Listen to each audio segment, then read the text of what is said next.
Billy West, everybody. Oh, thank you. Thank you, Ken. You're welcome, Billy. So, we've talked before at length. Yes, these we have. people haven't all heard it, so... I don't talk to just anybody. It's true, he really does. And I don't pop my cork for just any guy. I did have a limousine, in my defense. But one of the things that I always am incredibly amazed by and so impressed by is how you're one of the sort of few people on earth who have the technical voiceover ability that is sort of a lost art now. And you're one of the last people who still has the skill set that sort of Mel Blanc had, or people like that. How did you develop that? It's not like a stock answer. It's Right. true. I was a little freak when I was a kid. Honest to God, I was a little freak, and I had heightened senses in certain things, and one of them was about because my dad was a psycho, and he was a drunk and he was abusive, and I was the punching bag. I was the first kid, and he used to take everything out on me. And I always thought that everything was my fault, so I was driven inward instead of outward. I didn't go out and smash windows and set cats on fire. I went inward, and I lived in this little world because it was the only place I felt like I was safe. And when he was smacking me around, my whole being would be out the door, up the grassy hill somewhere. Honestly. Yeah. Wherever I was where I didn't want to be. It's like a forced meditation almost. Like It was. Yeah. But I mean, people do that. It's a mechanism for survival. Yeah. So I became hyper vigilant, and I could tell you what kind of a night I was going to have by the sound of the car door closing outside. I always know, oh, here he comes. This is Dad B, Right. not Dad A. And, or the way the key was in the door, I said, I'm going to get the daylights knocked out of me tonight. And, you know, I could tell when it was going to happen, when it wasn't going to happen, and I grew up like that, being hyper vigilant. So I was like a little alien, and I studied people because I had everything knocked out of me, and I used to observe people like a little alien. Right. Like, oh, that's how you cry. Oh, that's how you laugh. Honestly, and it sounds like a bunch of bunk, but No, it's true. I mean, same thing here as, you know, I'm a stand-up comedian. It's the same thing. It's that defense mechanism of you shut down certain aspects of your emotional side. And the others. In order to, the others are highlighted, and then you have to sort of relearn how to be human in a lot of ways. And like, you know, I would learn things from TV and movies. I didn't have a role model. Yeah, yeah. I had no blueprint for how to be a man, you know? And so my heroes, my role models were on Yeah, television. the Three Stooges. Well, the Three Stooges, I know.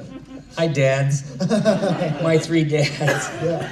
But you developed an ear as well. I did. As a defense mechanism, but it became very highly attuned. That was part of the heavy emphasis in my mind on absorption. Plus, you got to remember that back in like the 50s, when I was growing up, if you saw something on TV, and there was only like 2.5 channels when I was growing up, it was all black and white, whether you liked it or not, black, white, and test pattern. Yeah. And TV would go off at 11 p.m. at night. It was scary to watch the TV go away. You know, they would show the armed forces put together this video. Play the national anthem. And they play the national anthem, and they showed like our might at work, our military, the sub coming out of the water, letting go of all the ballast and everything. An eagle crying and a An flag. eagle. And there was a poem that was written by a serviceman, and it creeped me out. Yeah. Because he knew, he flew missions, and he knew what the skies were like, and the last sentence was, and I reached out and touched the face of God. And I'd be like, Good night. Good night, children. Yeah, good night. How did I make it? Touch the face of God? Yeah. What? You know, I was just so, you know. Total side note, have you ever heard or seen the CNN apocalypse video? Has anyone heard of this? No. So Ted Turner, in 1985, had CNN make a video to show at the end of the world. Completely 100% seriously, he was like, when the world is going to hell, we will show this video. And maybe a year or two ago, someone leaked it, and you can watch it, and it's crazy.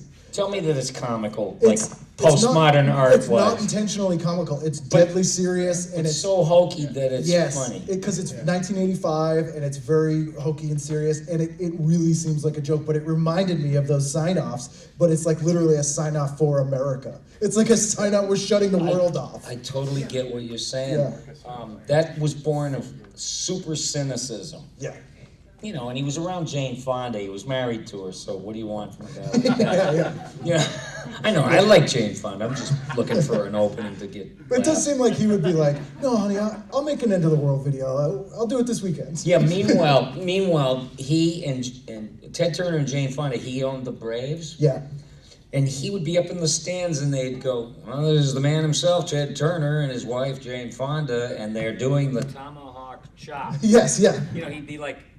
And she would be like there right with him. Oh, yeah. Mindless. Did I shut that off? You I did, did. it's fine. You think I would know something about that? We're used to dynamic mics, you don't get it. Yeah. The How sensitive. also weird local side note, WMBR, which is MIT's radio station, Yes. used to be WTBS, and Ted Turner bought those call letters from them and paid them millions of dollars for TBS, and that some of that money still funds that station. You're kidding. So it's really- How did he ever wind up with any money? He looked around the world. Where should somebody get millions of dollars? Yeah. Let me find them. Yeah, this seems good to me. I always loved the character that was supposed to be him on the critic. Oh, right. I love it, show. That was Maurice LaMarche probably doing those utility voices. Maurice LaMarche was on Pinky and the Brain. He played Egon Spengler in the Ghostbusters yep. cartoon. He did Orson Welles and Ed Wood. Oh, he did. Yeah, this is, if you ever see that movie, Ed Wood. It's so interesting for us to talk about Ed Wood because he was a crackpot and he was a transvestite, but that didn't make him bad. We've all done that. Yeah. No, and he, this Ed Wood just loved and idolized people in Hollywood. He didn't realize that he was such a rank amateur. He was treated as a joke, but he never realized it for one moment. He was so sincere. He said, you know, he would just go, Mr. Wells, I've seen all your films. And he would have this, like, he was like, who's the guy? George Clooney in Oh Brother, Where Art Thou? Yeah. You know how you'd go. Similar hair, too. Yeah, yes. How did it so happen? Yeah. Yeah, it's over dramatic, but that's the way they played him. And this Vincent D'Onofrio is an actor, and he's sitting in the bar, and this is supposed to be the 50s, and it's black and white, so it's filmically beautiful. And he was Orson Welles sitting there having a drink, you know, and Vincent D'Onofrio couldn't sound like Orson Welles. Looked like him. He looked like him, so they used Maurice LaMarche from Pinky and the Brain to do Orson Welles. Which the brain sounds very Orson Welles. Well, that was based on those Orson Welles outtakes. And I think that's one of the things that, you know, the few of you guys that can do the things you do, and girls, you know, Tara Strong is a good example as well. Oh, yeah, I know her. She's amazing, but you guys grew up as children of television or of the media in a lot of ways, so many of the characters are combinations of different characters because you can pull from that sort of knowledge of actors and things. But you know what I was getting at is that since there was so little availability of media or art, you couldn't know anything about show business if your life depended. There was no way to find out what was going on with anything in show business unless you read the showbiz pages or the back of TV Guide with the yellow teletype pages. There was Neil Hickey's Hollywood Report. In the news. That's right, and they would say, coming up this fall, something for sci-fi fans to look forward to. A new show, Star Trek, will be premiering, and then Lost in Space. And I'd go, why am I stuck here in July? Why isn't it September already?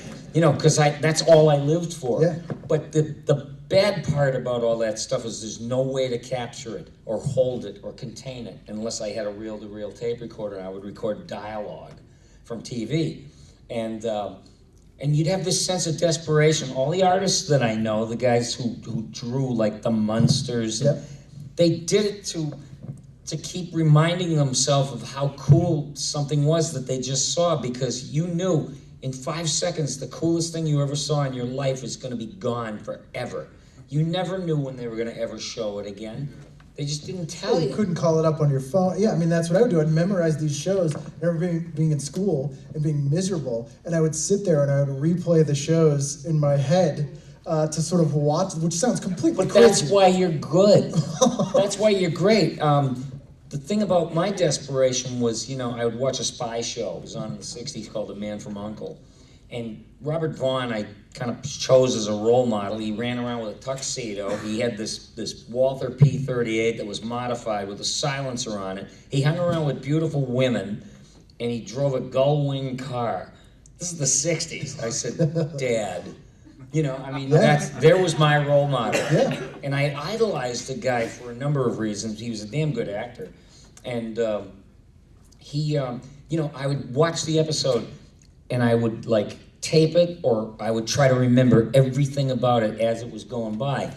And so I'd go to school the next day, and I'd say to my friend, "Hey, did you see that show last night, The Man from U.N.C.L.E.?" He says, "No, I didn't." "Let me show it to you." And I would act it out in front. But that's how we got to do what we do, though, because you became an actor or a performer. It was necessity. Yes. You had no other option. That's true. I know it was but it was out of desperation. Right. And it was weird for people like us, and sorry to lump you in with me, but it was strange for kids like us when we ran into people who weren't like that. Like when you would say, "Did you see Man from U.N.C.L.E. last night?" And they were like, "I don't know what that is," and you'd be like, "I don't understand. How can you not know?" No, I know. It was like explaining a desert to a polar bear. Yeah. I'm like, why are you that into that? No, I'll tell you a story. My mom used to send me to the YMCA because I was such a little sad sack. She said, "You'll meet people, you'll meet other boys, and you can have fun and play." Yeah, good thinking. Here comes the square peg. He's going to swim in the pool with Kids are these so guys. welcoming. Yeah, they're so mean, and they're just as mean back then as they are today, except now they have the internet, which, by the way, is a kangaroo court of Category 5 assholes with weapons-grade tempers. Yes. That's all it is. Yeah. They all have a bat phone directly into the world. And they're posting with this vehemence as if there was a trophy to be won or an award or the top 12 assholes of the world. It's like they're going to wind up in the Hall of Nothing. Yeah. There's no Hall of Fame for these jerks. Where did all that anger come from? It just boggles my mind. How could you get that angry in 20 years? I wonder if it was just under the surface, or there's not as much there's not as many ways to just let it out. You can't bleed the radiator. I don't know. I think it's having never been told no. Yeah. And having your parents being schooled to learn to make deals with you as a kid with, he's not of the age of reason, and you gotta make deals with your kid. I'll do it if you do this. That's right, Yeah. negotiate with your kid. It's like, you people have rocks in your head? You're gonna raise a hitman. That's how you raise a little hitman. Yeah. Never tell them no. All your sisters do your diapers and your laundry and fold your clothes and iron them and cook your dinners and everything. Little baby Jesus. And This is my son, quid pro quo. yeah, really. And so that's how you raise a hitman. The kid becomes a sociopath. He doesn't know what it's like to feel or have concern or empathy for anyone else except himself. Well, one of the things, tied to TV and media that this may be a completely cockamamie theory, but I think one of the things that has changed since the millennium is that we don't have mass media anymore. There's not the shared experience that everybody had when we were growing up. So you could run into, someone who you're completely opposite of politically or economically or whatever, and have nothing in common and be like, "Hey, the Munsters," and they'd be like, "I love Lillian." Like you could have They would that know common because ground. they just saw it like you did. Yeah. But we don't have that now. You can No, there was TiVo first. Yeah. So you could watch. I don't feel like watching the Today Show at 7 a.m. in the morning. I think I'll watch it at 1 in the morning. And so there was no shared experience. Right. Which, that's what made people start to move away from each other. Conversing with each other as you got more and more insulated and compartmentalized, especially with computers. Now you were waging war with strangers, and you'd never do or say any of those things to their face. No, because you get punched in the face. That's right. At least in Boston. I mean, when we grew up. Well, America's a country where we enjoy every now and then going back to punching ourselves in the face as a nation. Yeah. That's what they said to me in Australia. "So you've got this Donald Trump." Yes. And he said, you people really enjoy punching yourselves in the face. And I said, I can't say anything in response to that because that's exactly what it is. You know, oh, my rear end, my a-hole isn't wide enough. I need a president with a bat, you know. Yeah. And a sideways bat. Yeah, right. But again, you know, if you read into something like, you know, one of the shows I first remember hearing your voices on was Beanie and Cecil. It was the remake of the '60s show. Yeah. And I had seen, you know, very short clips of that show, the original show, and loved it because it was so weird. It was Bob Clampett, I think. Yes, and it was a '60s TV show, Yeah. 1962. I watched it and I loved it. I thought it was great. There was Cecil, the seasick sea serpent, who was described as lovable, gullible, harmless, 10 feet tall and wet. Cecil, the seasick sea serpent, who slurp you won't forget.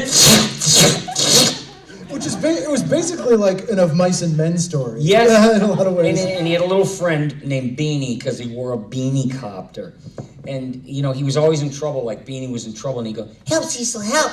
And the rallying cry was, "I'm coming, Beanie Boy!" You know, and I love that stuff. And so they did a remake of it in '88, I think. '88, and it was ABC television. You could never have someone with a clenched fist in a cartoon because it meant aggression. Yeah. If you blew up a building, every character, even the villains and the good ones, would have to get together to rebuild it and make it nice again. And it's like, that ain't how comedy or humor or cartoons are supposed to work. I like seeing mice at the finish line smoking cigars, Oh, yeah. you know, whiskey bottles. But it was the kind of thing that, like, if in the sort of pre-millennium generation, if you had seen Beanie and Cecil and you ran into someone else who had seen it, you were friends. That's right. Even if you didn't know anything else about each other. Oh, the kid who had comic books when I Yeah. was a little kid, I had about 1.5 friends. That's it. You know, I tried to count more, but I couldn't. And I knew, someone said, there's a kid across town who has comic books. And I swear to you, I smelled my way. That musty... It was like a carrier, a homing pigeon. I just found him somehow. I just walked and walked in a certain direction. For some reason, I found the guy, and he had Origins of the Flash. He had the Fantastic Fours. I had one of the early issues of the Flash, and today that comic book is worth a fortune. And I had them all. Justice League, all of that stuff. Origins of Batman when he had like 4 outfits. Yep. One was pure white, and it was like an element. Yep. One was green. There was a purple one and like all the different blue one and a Bat rainbow. colors. Yeah. Oh, I got a picture of me in the Batmobile Excellent, today. excellent. Be the pride of your neighborhood. But that's the thing, like you couldn't even, I think people don't understand you couldn't get back issues. You couldn't go to a store and buy old issues of a comic book. They had that week's issue and that was it, and you had to find someone else who kept them if you wanted to look at that stuff. So you were forced to be social. Yes. Due to your interests. Well, you were interdependent on society for most things that went on in your life. You know, you learn how to make nice to the guy who delivers milk. Because if you don't make nice to him, he's going to go, why should I even bother going over there? Right. You know, and you learned the mores and forays, I guess that's what they call it, about people and the ways of life, and you had to learn to be tolerant. You had to negotiate things with other people because some people are bullheaded, and you got to go, there's no way I can change this guy's mind, but he's redeemable, and maybe he thinks I'm the same way, but I'm redeemable too. Right. And you worked something out. Now, some guy, over a parking space hops out and is willing to throw down over a parking space. Yeah. Like he's in an action movie. Yeah. You want a piece of me? Naming every dialogue from Bruce Willis. Yeah. You want that? Yippee-ki-yay! Yeah, right.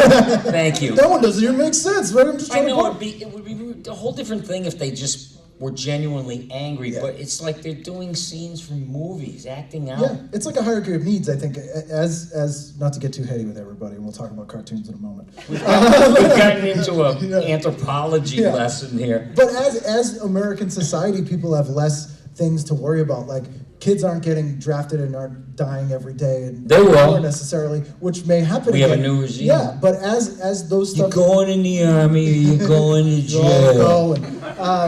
People don't worry about it. We'll take care of you. Be fine. But people Terrific. start to worry about things that don't matter. and they Yes. they take those emotions and they put them on things that don't have the weight of real things. You know what? You're too smart. I'm gonna sit out here. I'm gonna ask you Still like questions. Donahue. Okay. No, no, I could sit and listen to that stuff all day, but I guess I should do a couple voices. Yeah, people want to hear some voices. Yeah, you would. Yeah. That's where the desperation came from. So I would hear Mel Blanc on TV, and and Bugs would come up, and he was such a wise ass, and I said, God, that would just be so beautiful. You could run around and be be one up on the world, and then kiss somebody who you just did something bad to, and it's like, Mwah! Ain't I a little stinker? And that's was the thing that kept my heart beating. I swear to God, it was like the world was an ice ball, and John F. Kennedy was assassinated, and the world, I'm telling you, it froze over. Yeah. It's not like Massachusetts loved John F. Kennedy or Boston or Catholics. The entire world loved John F. Kennedy, and it became like this, like an ice water enema. Nobody knew what to, And so the reason the Beatles became as big as they were, this is my own theory, is because they came and thawed out the earth at a time when we really needed something upbeat and happy, and that's what they did. So I learned to be a musician because I saw the Beatles playing on TV, and I was like, oh, how cool would that be? I had a gallery of heroes. I didn't just worship like Mel Blanc or Robert Vaughn or whoever, but I wanted to do what they did. And lucky for me, those guys never played it small. Right. And that's why you don't play it small, or I play it big. You know why? Because you do no service to the universe by playing it small, because you'll never inspire someone else to do what you do. Right. You can't just sit there and go, oh, I'm okay, No. You gotta just get your game face every minute and be passionate and inspired. Did you ever meet any of those guys like Mel Blanc or any of the voiceover I guys? met Mel Blanc. Did you ask him? He yelled at me. Did he? Yeah. Well, Were you trying to get no parking space? Just and you like, took his You want a piece of me?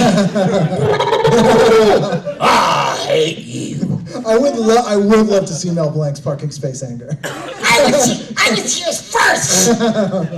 Yeah, I could just see that. What? You don't like me because I'm black? There'd always be an issue. Yeah, Donald Duck Dynasty. Yeah, right. Anti-Semite Yeah. Sam. Never We mind. could do this all day, folks. Yeah, we could. But I learned these people became my heroes, because I knew, number one, I knew in my heart of hearts at 10 years old that adults were full of shit. And you know what? I grew up and I was right, because I'm one of them. I was right. Yeah. It's all like, because I said so, that's why. It's like, come on, Dad. 'Cause You haven't I'm got me that and big of a you're you. board up your ass. Why are you so stiff about everything? It's like, well, that's the way I am. Yeah, I earned this. I'm an adult. Yeah. Crazy, random. And so I started thinking, like, not taking anybody's seriousness seriously. And it was something, comedy was always the device to keep you from breaking down crying. Yeah. Because if you saw something horrendous, we're the country that invented the disaster joke. Yeah. And everybody's always like, You get by. I like that. In order to process things, and also it takes power away from them. So if you look at scary things, like one of the examples I always use is horror movies. So let's look at the Nightmare on Elm Street series. The first movie in that series is terrifying. As they go along, they get jokier and jokier and more aimed towards kids, because that's what happens with anything scary. It naturally does that, so people can handle it. You have to disempower, or almost like, G. Gordon Liddy, I always had a fear of rats. So when they put me in federal prison, there was a rat that used to visit cell by cell, and none of us could catch him. And one night I caught him and I ate him. I ate his heart. And supposedly he really did that. So it's like you take your enemy right by the throat and you swallow him whole and eat him. That's a little weird cuisine. G. Gordon Liddy was a strange guy. Yeah, this is still going. People don't know G. Gordon Liddy went to jail for the Watergate break-ins, but then also was on like Miami Vice as a drug dealer when he got out of prison, and would like make guest appearances on like Jake and the Fat Man. Well, It was really bizarre. In politics and show business, you get rewarded for mental illness. That's true. You know what I mean? Gordon Liddy was. He's a psychopath. Yeah. Yeah. But But they go like, yeah, but he's got a great voice. Let's put him on the air. Yeah. Mr. J. Gordon Liddy. Buy Libby's. So funny. Florida Peach Commission. So, one day I found myself in Boston, and they took away my spandex license in 1978 because I used to play in a band. And I said, what am I going to do? So I started going to comedy clubs, and I knew Steve Sweeney and Jimmy Tingle. They were all my friends. Lenny Clark was my friend. It's the Ding Ho, we had that big boom at that And point. Barry Crimmins would be at the Ding Ho, and he would be hosting a comedy night. And he said, it's your turn. And I didn't know what to do. I didn't have an act. I didn't, I just didn't know. Some nights it would be absolutely brilliant. And then other nights you try to replicate that same condition and you'd go to hell in a twisted metal fireball. But you know what? It didn't kill me to die. It was almost like it's worth it to go for something that nobody's seen before or something so surreal. Yeah. You could have the luck of finding it, and I risked everything to have the good moments. And I kind of learned how to find them, but Barry Crimmins said, don't thank all the other comedians when you go up there. How about this guy? Hey, what a hand for him. Yeah. And he goes, you're the guy when you're up there. You don't have to pay homage to everybody in the world. Yeah. And he taught me some really good things. And I told him that because we're on Twitter. He just put out a great new special, by the way, a really, really great stand-up special. He's brilliant. If you get a chance to catch Barry Crimmins, there was a documentary done about him. Yeah, that Bobcat Goldthwait did. Yeah. I don't know if you've seen it, but this guy was he was fearless. Yeah. You know how you were supposed to do safe stuff that everybody would like Jay Leno. Yes. And so this was right out of the movies. We went into a broom closet and literally with the bucket and the broom handle up, and we taped a tape recorder mic to it, a cassette player mic, and I'm sitting in there and we're like this. And I'm reading the lines from the show, and I'm doing Stimpy and I'm doing Ren. And I said, okay, and then he said, all right, I'm gonna go talk to him, we'll be back, I'll be back. And he goes in there and he came out and he said, congratulations, what you did just sold the show. And I said, wow, great, but he decided that he was gonna do Ren. But the thing is I did not give a fat frog's ass who did what. I had a job, a paying job on cable TV. I couldn't have been more thrilled. And so I wound up doing both voices after the first season because he shot himself in the foot, But I wasn't his partner, and I wasn't even like his friend. And there were 100 people that would have been out of work if I quit the show because he did. But anyway, and then at the very same time, I auditioned for Doug, who was a painfully shy 11-and-a-half-year-old, and this is my dog Pork Chop.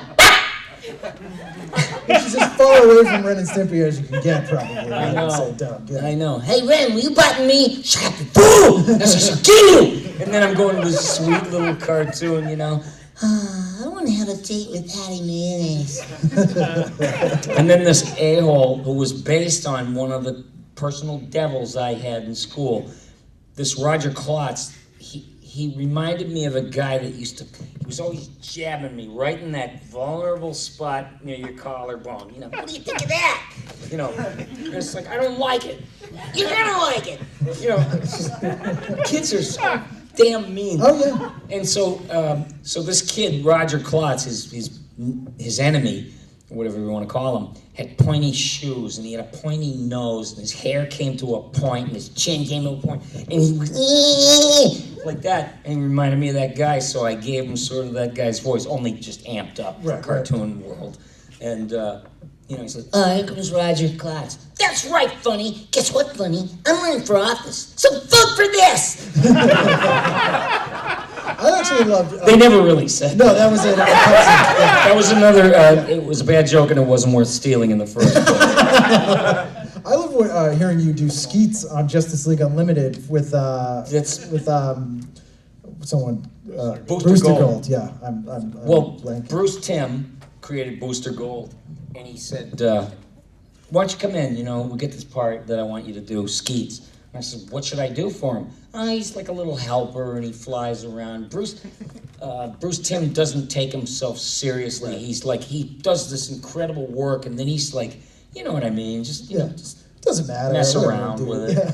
And I said, well, what do you want? He says, just be Billy. Just like the offhanded Billy that would pick up the phone when he's half asleep at Yeah. home or something. You know, and I kind of did it that way. Like, you know, I wouldn't do that if I were you, Captain. You know, that kind It of... sounds the most like you. I know. I did that with Fry, except that was me when I was 25 years old. Right. You know, Because I was whiny and nasally and complaining all the time. it's like, shit, what am I gonna do now? I broke a string. You know, I was, and it was like, I don't know, just a complaining machine. And so I did my own voice for Fry, and I thought, you know what, that's kind of a smart move because no one can do what you really sound like. They can do any character you created, like all the mimics and stuff, but they can't sound, you can't sound, I'd have to do a blown up version or a caricature version of you because the way you sound is like, I have nothing to grab onto. Right. You need to exaggerate. And it's not like you've got a plain vanilla voice, it's fine, but you can't get that exact sound. Right. You have to finesse here and there. You have to get the essence of it so people get what you're doing. Yes. And when I heard the kid that replaced me on Doug Disney, I couldn't do business with. So they got this kid, you know, and I said, I guess I'll watch it, you know, and I turned it on, and I'm like, oh, you fool. You fool, you blew that opportunity. Oh my God, there's a third acting beat in there. You didn't check it. And I'm screaming at the TV. You're like a little league dad. Oh, come on! Yes. You should have taken that swing. Boy, is that funny. Yeah, I was like that. What's the matter with you? You were getting the Hall of Fame, trying to mimic Billy West and making all the wrong choices. So, but that's when, you know, I did those for Nick, and then Matt Groening was doing a new show, and I was very lucky enough to be called to audition for it. And he said, you know, I know who you are. And I said, well, you know what? I kind of know who you are, too. And he said, well, never mind that. He said, I got these characters. What do you think? And my gut told me what to do. And it was like sometimes you can be stone cold wrong. Yeah. But that day I was on because I really applied myself. I really wanted to work with him. So I didn't care what it was that I got. And I even auditioned for Bender. And I just made him sound like, I don't know, a gruff announcer type, like, what do you mean? Yeah. You know, and Johnny DiMaggio came in and nailed it because he played Bender as a punch-drunk fighter. You know, like, all right, shot the champ. You are the champ. Ah! You know, the brain it's like dead. a Brooklyn-y, Too many hits to the head. It's like Joey Ross kind of character. Yes. And so, but they called me back and they said they want you to do Zoidberg and the Professor, and I just did Zoidberg. I mean, his name. You know, they described everything about him except where he came from, and I said, where did he come from? Jupiter. And they're very funny, but just, you know, give it a whirl. And so he had all this cool meat hanging off his face, and I just looked at that and I said, well, he'd be impaired somehow. Who in the annals of showbiz history were marble mouths? And one was George Jessel. You'd never hear of this, but vaudeville existed before there was television, and people could get up out of bed, go eat breakfast and get a cup of coffee and go down the vaudeville house and watch 12 acts into the evening. And there were, you know, guys introducing acts, and one was a marble mouth named George Jessel. His name was Georgie Jessel, and he used to tell rotten, awful jokes like, good evening, ladies and germs. Once America thought that stuff was funny. You know, and so people would, that Georgie Jessel, you know, he just nailed it. He's got the gold. And he would say, you know the definition? He didn't do this joke. I'm doing it for the sake of just to but you know the definition of a smart ass? A fellow that can sit in an ice cream cone and tell you what flavor it is. You know, and I went, this is just too precious, this guy. And he's got that blah, blah, blah, blah, blah. And so did another actor from Yiddish theater named Lou Jacoby, who was, I don't know if you remember seeing the first Arthur movie, but he was the guy that leans into Dudley Moore and he goes, what's it like to have all that money? You know, and I said, oh God, this is just delicious. It's beautiful. It's art, you know, to me, because I'm so peripheral. I care only about the sides of the movie. Yeah. The outside. The character actors. Yes. The weirdos, yeah. And so I smashed the two of them together and got Zoidberg. And I love Yiddishisms because I have a love of language. I hate to see language go bye-bye, and it's like, you know what I'm saying? Yeah, I know what you're saying. You know what I'm saying? You know. Is this Jay Leno again? No. Oh, No. you know what saying is? No, it's my friendly urban Yeah. drug dealer. Yeah. And so, yeah. I don't know why I said that. Now I'm just I don't picturing, think drugs are funny. I'm just picturing Jay Leno as a drug dealer, and it's making me very happy. We had some guys go down to Peru, and I paid for them. In my own pocket. That's right, and they had this cocaine paste. And the guys raked it up, and we chopped it up, and we dried it out, and we smuggled it in the country. So in other words, I'm the dealer, I'm the guy who paid for it, and it's real cheap. As a matter of fact, the first one is free. But, you know, we can talk about the money later. All right, you happy? I'm happy. I'm so happy. I just got the best Christmas gift ever. Right there. That's, you know how to pull that stuff out. I Actually, love I it. go, is this gonna be worth it? And then I could see I didn't take a Oh, nosedive. no. Yes, you know how my wife feels now all Adam the time. Carolla said, trust your talent. Yeah, yeah. It's a good Corolla. It's like what Mangria. You know what I hate about these guys that have doilies over there? You know, he's such a complainer. Oh yeah, well he's the master of the simile. Yes. He will come up with a simile that sounds completely crazy, but you'll be like, oh, actually, that explained that perfectly. And I never, like, you'd just be like, It's like, you know, he'd say, you know what I mean? It's like getting your head caught in the exhaust pipe of a 68 Buick. yeah. And you're like, that's what standing in line to buy tickets is Exactly. like. I wouldn't have put it that way, but he's right. We're all over the map. I'm not talking about anything I'm supposed to, but That's I don't care. Let's I love take some. Ken. Oh, thank you. Let's take some questions from you. Yeah. I got two quick questions. My first one is there one particular project or like series or something that didn't go forward, and like the one that got away? And my second question is, did you ever hear back from anyone representing Marge Schott or the Cincinnati Reds organization No. regarding your president? Not I'm at all? sure they weren't that proud of her to go out of their way to call attention to Yeah, her. we never had any inkling. Marge that she Schott ever has heard of what it. you do, and secretly she loves it, but she has to say, I hate that sewer. No, nothing like that. It was just, you know, I was saying the stuff that she said, basically, and it's not like I didn't grow up with that stuff. I grew up in Detroit, which is a hotbed of racism, and I grew up in Boston, which was also that. And I heard these shrieking women at my jobs, you know, and I'd work in a warehouse, and there was a black guy named Alvin, and it was me, and there was this old biddy named Ginny, this old Irish biddy, you know, and she would come over to me as soon as he was out of distance, and she'd go, he scares me. Check your pockets. I know, yeah, exactly. I Got go, a big cigarette ash. you're right, I go, who scares you, Jenny? Who? Why? And she said, did you see his arms dragging behind his back like a goddamn ape? And I said, you're afraid of that? You know, I mean, I didn't know what to say. I was Yeah, like, no, it's very. That is a uniquely, hopefully not.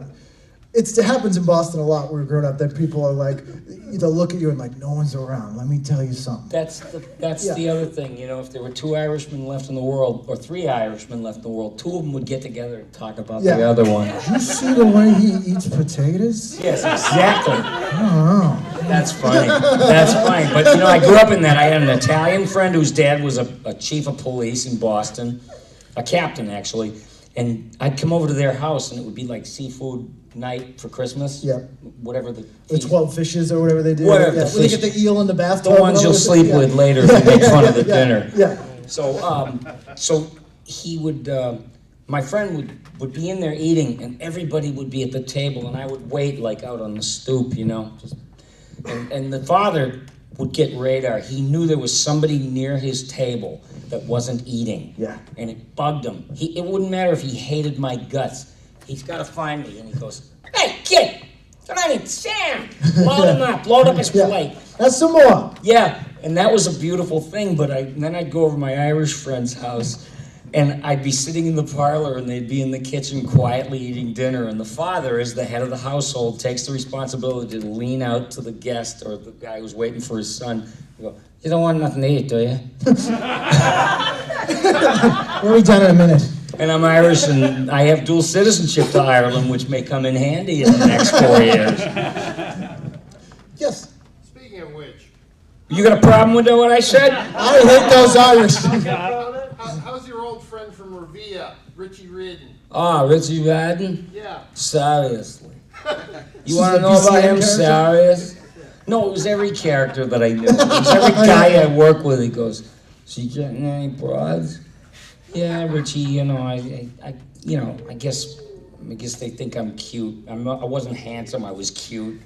And I was always like the friend to the most beautiful girl, and I was like, I wasn't an alpha male. Let's put it that way. I was sensitive to women because I grew up with my mother raising me and no father. Right. So I learned how women could be like a desk sergeant and a disciplinarian, and also be the one you could go to. It was like,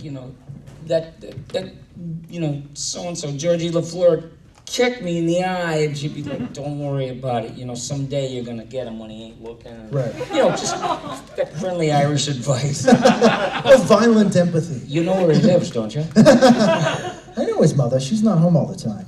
Yeah. So, and I was sensitive, and it was like it gave me the guilties to act like an a-hole to a girl, because for some reason I learned later on that that's what they were looking for. If you were the guy that was nice to them and admired them and all this and that, they wanted you in their life, but they wanted an ape for a boyfriend, of course. And there was a comedian that made a joke. I wish I could remember his name. He says, "I was always the friend. I'd go to the airport and pick up this girl. I'd make sure she got a dinner. I'd bring something to go, and I'd give her a bottle of water because you get dehydrated on a plane.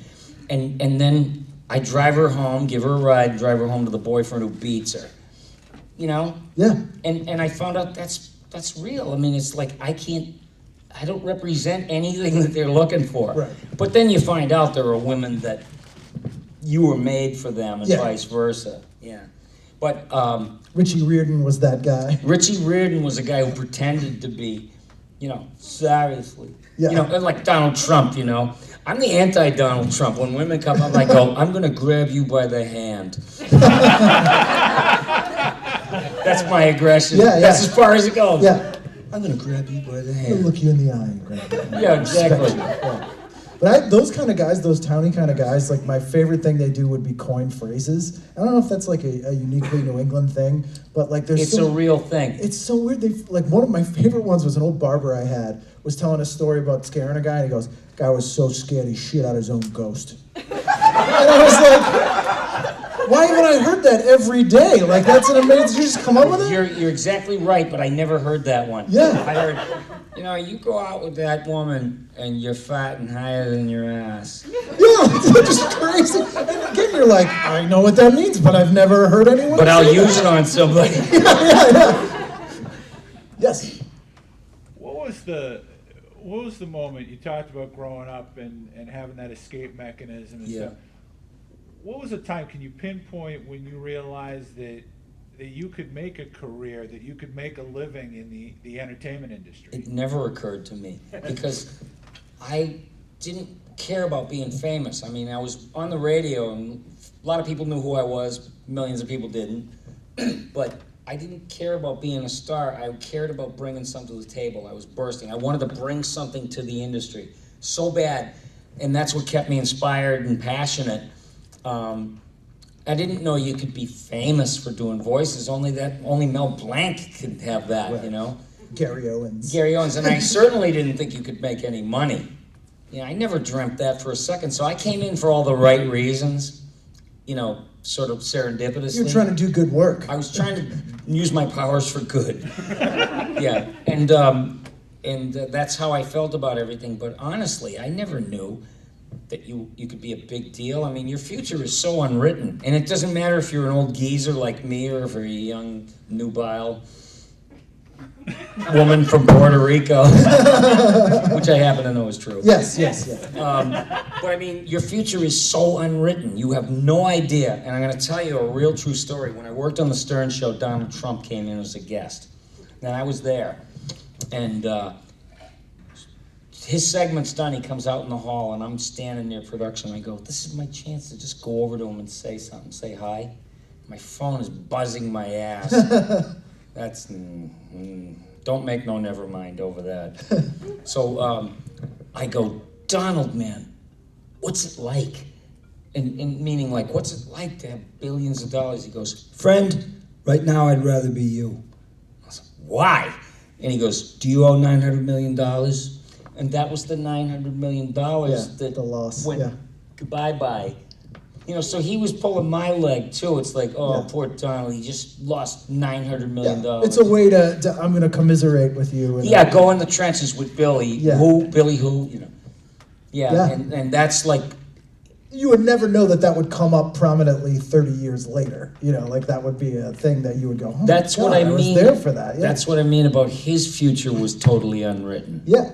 Yeah, I feel like you kind of only have to just be a good person and do the best work you can do, and ultimately, if something's going to come of it, it's going to come of it. If it's not, it's not. But you were a good person, you did good work. So that's like an accomplishment in and of itself. If you can make a living at it, that's... But you'll always be judged by how you treat people, not how much you had in the bank. Right. You know, Donald Trump will have his day when he's lying in his own puke and bile. And, Tonight? you know, only a dream until now. Only a dream until now.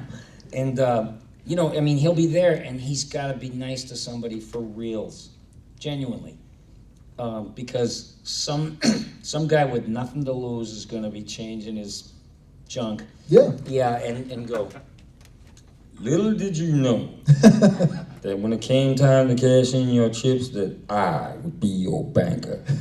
You know, Well, it'd be that's nice, what yeah. happens to you. It's be nice on the way up, because, you know, you Yeah, don't know who you're going to meet on the way down. And Oh, yeah. There's always a way down. Like, that's how gravity works. I'm making up for being not nice in my earlier part of my life. Is I just can't. I don't want to have conflict with anybody over Yeah. such low stakes. You know, my job, whether I even realized it or not, was to make people happy. It was making me happy to do what I did. But, you know, to find out that all these people just like, you know, there was a couple of guys in full military Air Force dress uniform going, we fly missions over Afghanistan. And I said, thank you for your service. And he said, but when we're up there doing drills over, you know, the Middle East and stuff, we're doing lines from Futurama. Yeah. You know, it's like, Shut up and take my money. it's like, you know, I don't want to live on this planet anymore. Yeah, you're making the new shared experience. Like you're participating in the new shared experience and the new escape for other people. And in that way, you're sort of getting to pay back what you were able to take advantage of as a kid. And that's the best accomplishment ever, to be able to sort of put that sort of stuff back in the cultural bank for like a future generation. It's also karmic. Yeah. It really is. I mean, there's so much stuff that I was afforded the opportunity to do, and I was nothing but grateful. If you talk to, you know Tom Kenny? Yeah. SpongeBob. SquarePants. He's Best one- friend of he's- Bucket Goldthwait, a Boston comic. Yep, and he is one of the nicest guys I ever met. He's the funniest thing in pants, you know, for my money.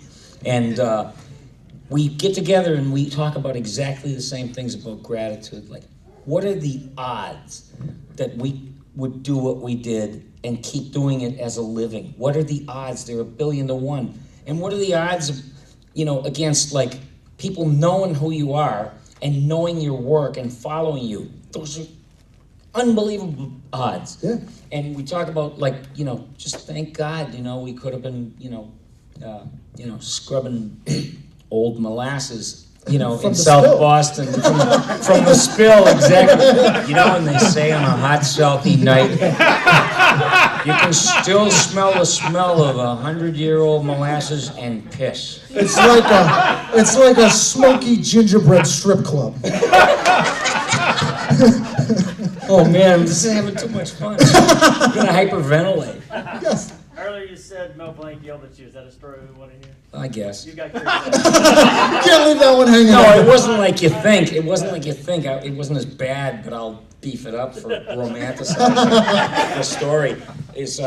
I go see him in an old wooden hall at Clark University in Worcester, and it was old. And I just happened to see it in the Boston Phoenix. It's down in the corner. Mel Blanc, voice of Looney Tunes, is going to be giving a voice and slideshow tonight. I begged everyone who had a car, please, please, please, we gotta go there. So my girlfriend wound up bringing me, and we're sitting there, and he comes out on stage, and I'm like, there he is, the master. I mean, if you have anybody that you look up to as the highest muckety muck, there he was. And I said, look at him, he's in his 80s, and, you know, he did all the voices, and he got to the end of it, and he finally said, if anybody wants an autograph, could you make a line over here?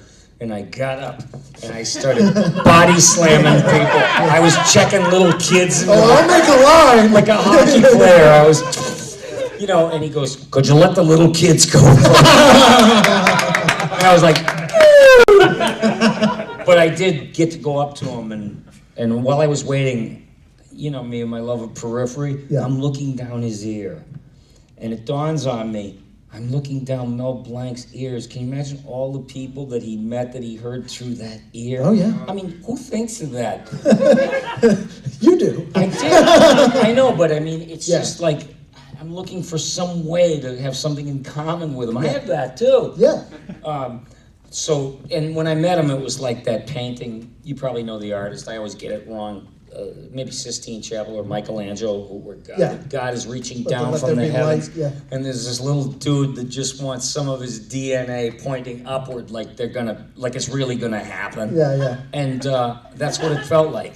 It was like, this guy shook the world. Yeah. He moved the world and spun it in his craft, in his own way. He wasn't even famous in his time, but they asked him, you know, what do you want? You want more money or something? He said, give me a credit.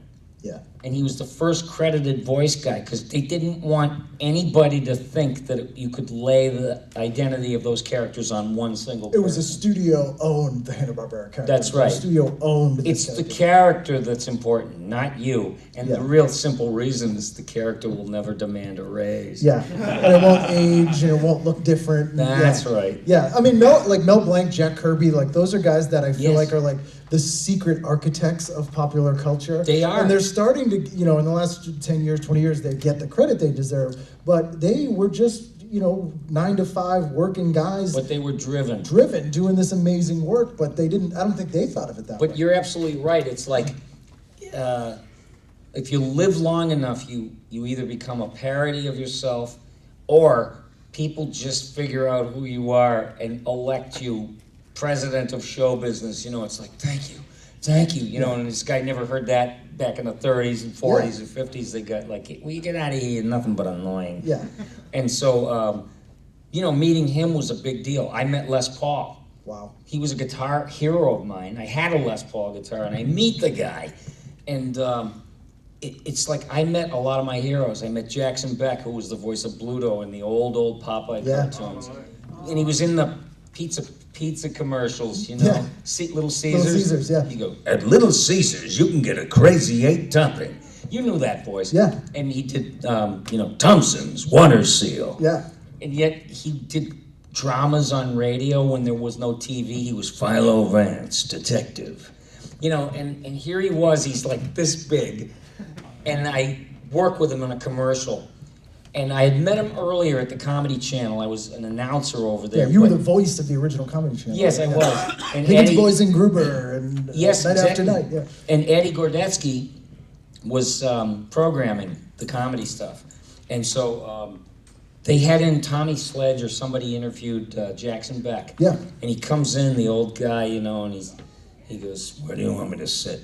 You know, and he's sitting down. And the guy meant well interviewing him, but he wanted him to, you know, Do the stuff. do a dog and Yeah. pony show. And he was one of the first members of unionized, you know, AFL-CIO. Right.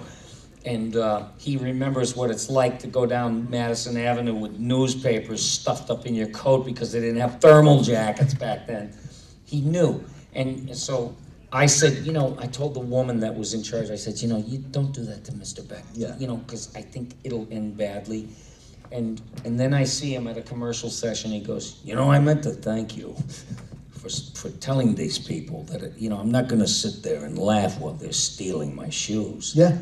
That was old world. Yeah. So old world. And I always remembered that. I'm not going to sit there and laugh while you guys just steal my shoes. You got to learn from those guys that sort of invented these things too. And just Yes. total side note, and this will be probably not interesting to anyone There here, was but more I'll ask kittens very to the quickly. sandbox. I knew it would happen. Did you ever meet Percy Rodriguez? No. Percy Reid was my favorite movie trailer voiceover guy. He did the Jaws trailer. Okay. And he did a lot of B movies, but he was in the original Star Trek. He was an actor, Canadian actor, and he could deliver a ridiculous tagline to a movie like no one else. Like there's a movie called Crawl Space, and the tagline he goes, "Between the wall and hell, crawl space." Like he just had this like really, and he was that guy. But the guys after him, excluding Don LaFontaine, Yes, who was one the of a In a kind. World guy. But the other guys that were trying to be miniature In a World guys, Yeah. mini-me's, they'd be like, you know, in a world. It's always in a world. Yeah. Where yeah. else would it? You know, one man. Yeah. Well, you know, you got to build a story. You got to start somewhere. So yes, okay, I get that. A one hive man. mind of semi-human beings. And time is running out. Time is always running out. Yeah. Right while you're sitting there, time is running out.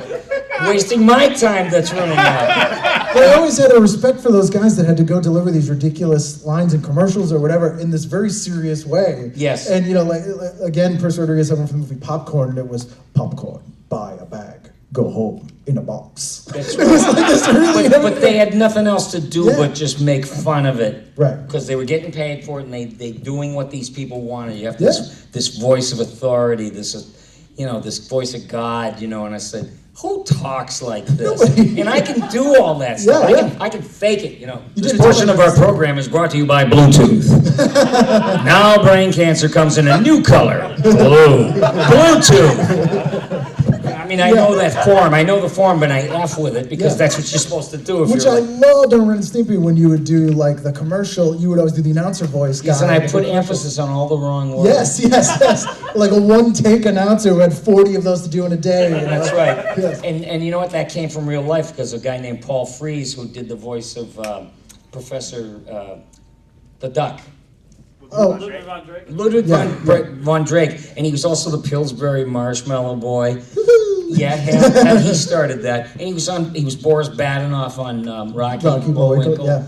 and he was a cut-up. You know, he sounded like this big, like, you know, formidable guy, and he was a nut. He was a comedian in Chicago, and he used to do impressions of Orson Welles. Right. And then he became the accessible Orson Welles Yeah.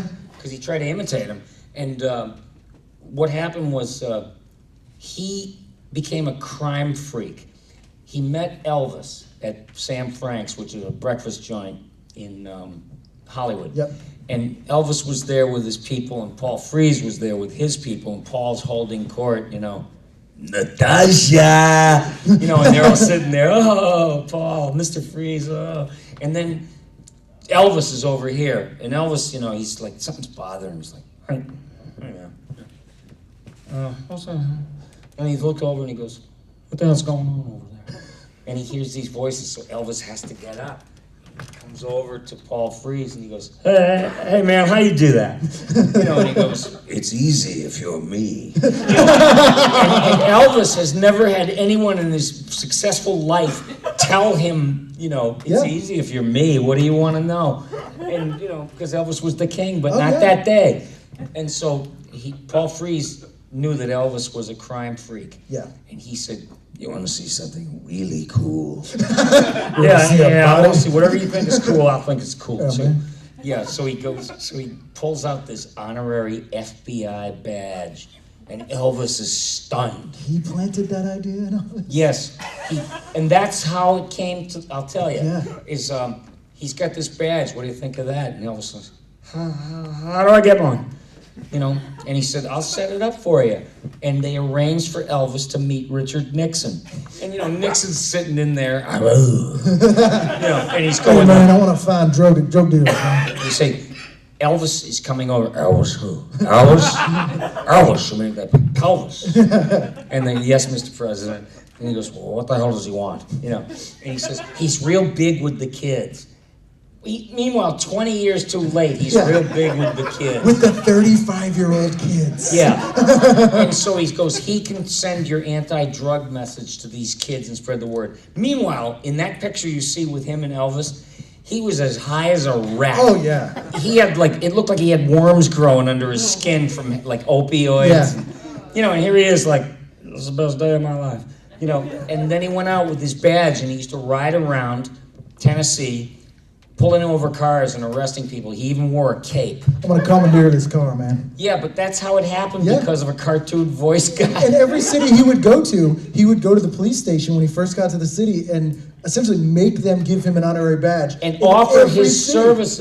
Yeah. Hey man, you got crime here in Worcester, Mass? We got a big car. Yeah. You run our paddy wagon space, we got a big car. My favorite story about Elvis is his famous suits, the 70s suits with the little capes. Does anyone know where he got that idea from? He was a huge Captain Marvel fan. Shazam, Captain Marvel. And he literally went in and went, hey man, I want a costume like Captain Marvel Jr. And he started doing his hair like Captain Marvel Jr. And the costume with the weird little cape, it's an exact Captain Marvel Jr. costume. And that was like, yeah man, I'm Captain Marvel Jr., right? But no one would tell him, Elvis, you don't look like Captain Marvel, you look like Herbie the Fat Fury. You can't just dress. If you're Elvis, you can just demand a Captain Marvel costume. That's a level of fame none of us will attain. They've got to do a Herbie movie I'd someday love a with Herbie Kim movie. Jong-il as Yes. Herbie the Fat We could do Fury. it CGI. We could do a CGI version of it. So we probably have time for maybe one question. I'm sorry maybe two for questions? screwing around this much. I'm Go ahead, supposed to, everybody. I guess should Yes. stay with business. Anyone else have a question for Billy? Yeah, quick. Out of all the voices that you've done, which character do you relate to the most? Oh God, people always ask that, but I honestly have to tell you that I can't say I love one over the other. It's like asking a mom who her favorite child is, The first one. Secretly they do have a favorite child, but you're not supposed to say it. But I put everything I had on the line because I knew how important it was and the honor of being entrusted of interpreting these characters that a brain trust worked on, the best ones in the business. So I was taking that dead serious, and everything I did, I wanted to make it as delicious as it could be so that people could sink their teeth into it and say, I know this is a nutbag cartoon guy, not me, but the character, and it's like, but yet there's something real about him, because otherwise, if you don't make something relatable, and it could be the wildest character in the world, but if you don't put something in there that people go, oh yeah, I know that guy. Right. It's either him or his dad or some friend, but you have to do that, otherwise it just sits there and dies. So I tried so hard to give each one like they had nothing to do with each other in any way, shape, or form. What is so important? Wait, I gotta know. Oh, it's my mom. Wait. Hello? Billy, Hi. where are you? I'm in jail. Where now? The Charles Street. Oh wait, it's not a jail anymore. It's a hotel. No, I'm sitting in front of an audience of people. And you were ringing and buzzing my rear end, and I said, what is so important? So it's me just acknowledging that you called. I need to have you grab, who's the driver? The driver? Who's taking you home? Hopefully, it's one of those space vampire girls that's dressed up upstairs. No, I don't know. I don't know exactly why. What do you need to know? This is important to me. Okay, wait. You know what? I gotta take you off. Yeah. We'll let Billy go. You can grab it, everybody. Please thank Mr. Billy West and his mom. Thank you guys Thank you very so much. Have a good night.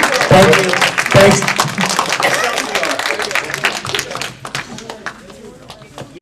Well, a song about never saying never and never being told what you can or cannot do. This is one of us. A 1, 2, 3.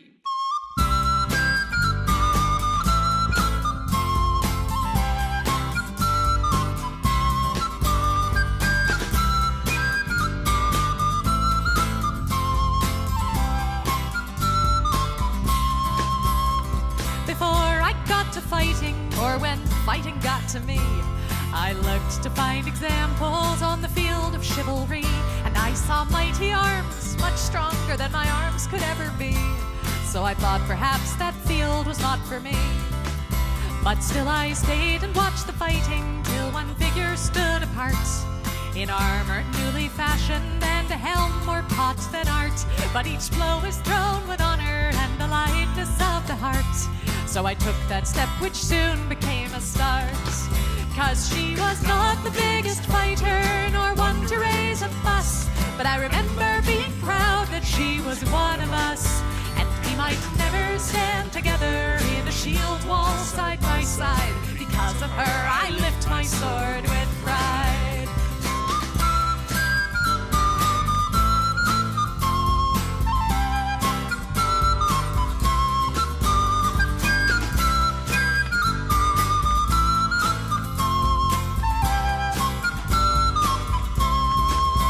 She was ladylike and lively, not the type you would expect, with a braver heart than many and a slot shot to respect. And I guess she'd once decided this was where she'd like to be, and I thought if she could do it, why not me? 'Cause she was not the biggest fighter, nor one to raise a fuss. And I remember being